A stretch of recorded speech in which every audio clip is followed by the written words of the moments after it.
السلام عليكم ورحمة الله وبركاته. حبيبي متابعي قناة جهازك، عندنا النهارده ان شاء الله جايبين لكم شواية جريل من شركة صناي. طبعا كل سنة وانتم طيبين، بمناسبة ان عيد الاضحى قرب، فناس كتيرة بتسأل على الشوايات الجريل الكهرباء. جايبين لكم النهارده ان شاء الله شواية جريل كهرباء من شركة صناي 1500 واط. 1500 واط، يا رب تكون واضحة كده في الصورة. 1500 واط غير لاصقة، عليها ضمان سنتين من شركة صناي، 2 في 1. تمام. جريل وبلاطه هنا.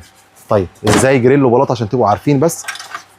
ادي الجريل، تمام، اللي بشوي فيه فراخ، لحوم، سمك، خضار، ايا كان الحاجه اللي انا عايز اشويها هشويها في المكان ده. والمكان ده برضو فيه طرق شوي ستات البيوت تبقى عارفاها اكتر مني. برضو بشوي هنا في مصفة الزيت، المكان الفتحه اللي بتنزل منه الزيت. الشوايه شوايه محترمه جدا. ده المكان بتاع الهيتر اللي بيركب، المكان بقى اهو واضح اهو، المكان بتاع الهيتر اللي بتركب فيه الكهرباء.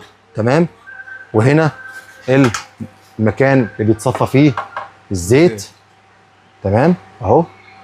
والقطعه البلاستيك اللي تحت دي، تمام، ممكن تتغسل عادي تحت الحنفيه، والقطعه بتاعت الزيت تتغسل عادي جدا. طريقه الفك والتركيب ما الا بس المكان اللي فيه الهيتر ده، المكان اللي فيه الهيتر ده بنزله عند الشفه اللي هنا دي، واضحه اهي. بنزلها كده، تمام كده ركبت مظبوط. وكمان ليها غطا ازاز، ليها غطا ايه؟ ازاز اهو، اهو بيقفل، والغطا بيكون ليه مقبض. المقبض طبعا انا ما ركبتوش، ولكن يبقى راكب كده.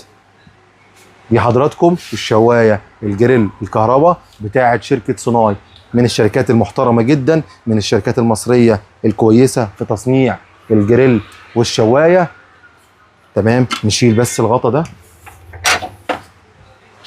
طبعا عشان هو مش راكب، فلازم اخد بالي وانا وبشيله. اركنه على جنب كده اهي. ادي الشوايه.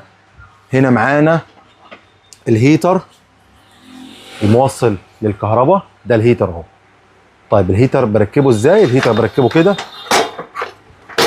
اهو. اتاكد بس ان الحاجه راكبه مظبوط، تمام. وبعد كده اركب الهيتر هنا اهو. اتاكد ان هي راكبه مظبوط، يا رب تكون واضحه في الصوره اهي. راكبه مظبوط كده، يبقى انا اركب الهيتر كده اهو، ماشي. واضغط عليه جامد لجوه بحيث ان يبقى ثابت، تمام. واركب في الكهرباء وكده. كل سنه وانتم طيبين. نعمل احلى فراخ واحلى لحوم واحلى سمك، ونعمل احلى مشويات في الشوايه عندنا في البيت، ومن غير دخان ومن غير اي حاجه، وفي نفس الوقت غير لاصقه. المكان ده بغسله عادي جدا باي حاجه، بسفنجه او بايدي او باي حاجه، غير لاصقه تماما. استودعكم الله، والسلام عليكم ورحمه الله وبركاته.